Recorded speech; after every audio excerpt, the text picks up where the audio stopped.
Hörmətli Cəbrayıl şəhərindən siz əziz izləyicilər, sizi narahat edirik. Burada hər kəsə bir sot yarımdan ibarət bostan sahəsi veriblər. Keçən il yaxşı baxıldı, şitilləri də verdilər, bu il də şitilləri də verdilər. O güclü yağışdan sonra suda problem yaranıb.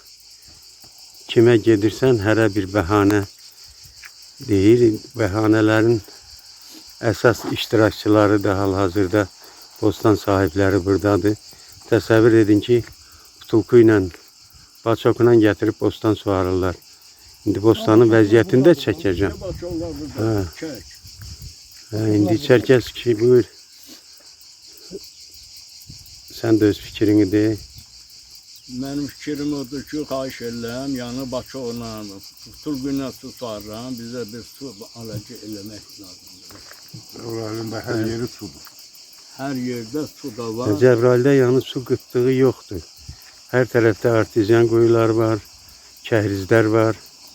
Kəhriz biraz da işləyir də, keçən il də kəhriz işləyirdi, bu il də işləyirdi. O Füzuldən adamlar gəlib buraya kan-kan, nə bilim o quyuda işləyənlər. Gəldilər onu quyunun üstünü açdılar ki, işləyəcəyik, düzəldəcəyik. Quyunun üstünü qoydular açıq, turbanı saldılar, turbadan qıraqda qalan 5-6 metr yer açıq qaldı. Sel də gəldi, doldurdu oranı. Kəhriz batdı, biz qaldıq susuz. Vidadi müəllimdən başqa bizə kömək eləyən olmuyor. Bir sağ olsun, Allah canını sağ eləsin Vidadi müəllimin. O bizə çox böyük kömək göstərib. Nəyi bacarıb onu eləyir. Aytəkin də Vidadi'də hər biri kömək eləyir. Allah köməklər olsun. Bacardığı qədər maşınla su göndəriblər. Suvarmışıq. Nümayəndəliklər də demək olar ki, biganə yanaşmayıblar. Mən nümayəndəlikdən heç bir kömək görməmişəm.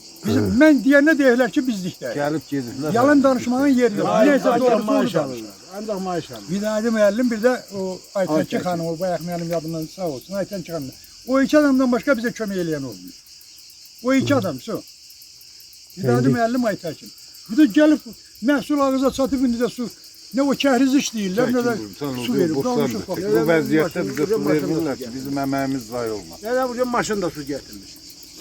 Əvvəllər maşınla gündə bir dəfə su verirdilər. O da təbii ki, bir işə yaramaz, amma yenə hər halda möhkəm deyək ki, kömək idi. İndi o da kəsilib, vəziyyət son dərəcə. Kəhrizi də batırıb adında qoydular, təbii fəlakət. Bu 2 aydan artıqdır səhv eləmirəm. 2 aydan artıq.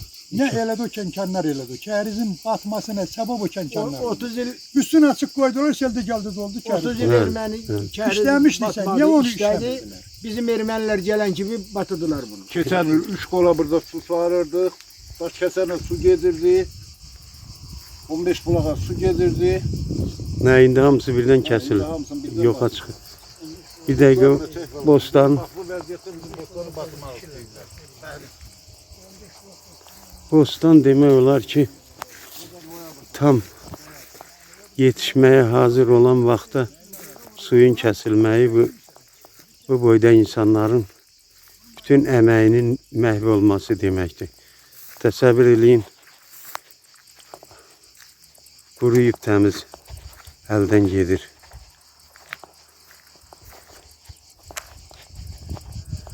Hörmətlə Cəbrayıl rayon təşkilatından İldırım Fərhadoğlu.